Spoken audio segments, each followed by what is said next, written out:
அஸ்ஸலாமு அலைக்கும். இன்றைக்கி மட்டன் மிளகு கிரேவி எப்படி செய்வதுன்னு பார்க்கலாம். வாங்க வீடியோக்குள் போகலாம். மட்டன் கறி 1/2 கிலோ கழுவிட்டு சுத்தம் பண்ணி எடுத்து வச்சுருக்கேன்.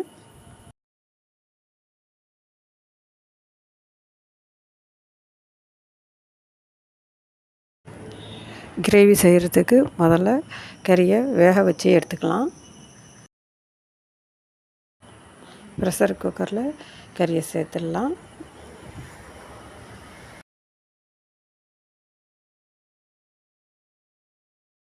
தண்ணி தேவையான அளவு, இஞ்சி பூண்டு 1 ஸ்பூன், உப்பு கொஞ்சம் சேர்த்து மூடி போட்டு வச்சு வேக வச்சுக்கலாம். கறி வெந்துக்கிட்டே இருக்கட்டும். அதுக்குள்ள வெங்காயம் தக்காளிலாம் எடுத்து கட் பண்ணிக்கலாம். நல்லா பழுத்த தக்காளியாக 1 எடுத்துக்கிறேன்.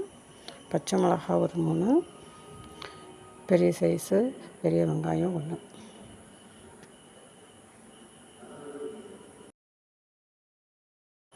புதினா மல்லி கொஞ்சம் அதை கழுவிட்டு கட் பண்ணி எடுத்துகிட்டு வந்துடலாம்.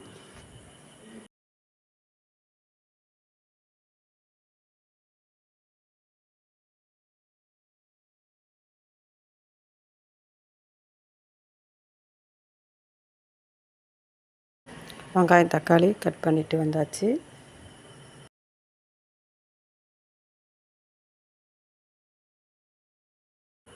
கறி நல்லா வேகணும். ஒரு 5-6 விசில் வரட்டும். கறி வேக வச்சு எடுத்தாச்சு. இப்போ தாளிப்பு கொடுத்துக்கலாம். கடாயில் எண்ணெய் சேர்த்து பட்டை, கிராம்பு, பிரியாணி இலை சேர்த்துக்கலாம். வெங்காயத்தை சேர்த்துடலாம். வெங்காயம் பாதி அளவுக்கு வதங்கியதும் இஞ்சி பூண்டு சேர்த்து வதக்கிக்கலாம். இஞ்சி பூண்டு வாசனை போனதும் தக்காளி, காஞ்ச மிளகா ஒரு 3 சேர்த்து வதக்கிக்கலாம். வெங்காயம் தக்காளிலாம் நல்லா வதங்கணும்னு அவசியம் இல்லை.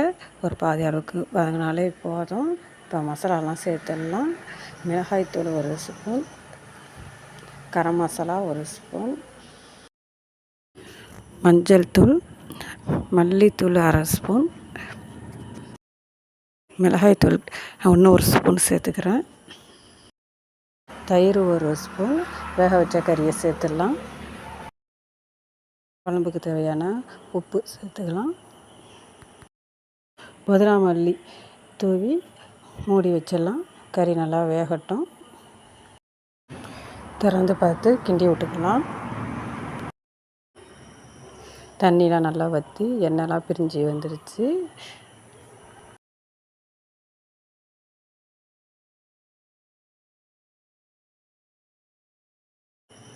இப்போ மிளகுத்தூள் சேர்த்துடலாம். மிளகுத்தூள் சேர்த்தாச்சு. இப்போ புதினா மல்லி தூவி அடுப்பை ஆஃப் பண்ணிடலாம். மட்டன் மிளகு கிரேவி ரெடி ஆகிடுச்சு. நீங்களும் ட்ரை பண்ணி பாருங்கள். சூப்பராக இருக்கும்.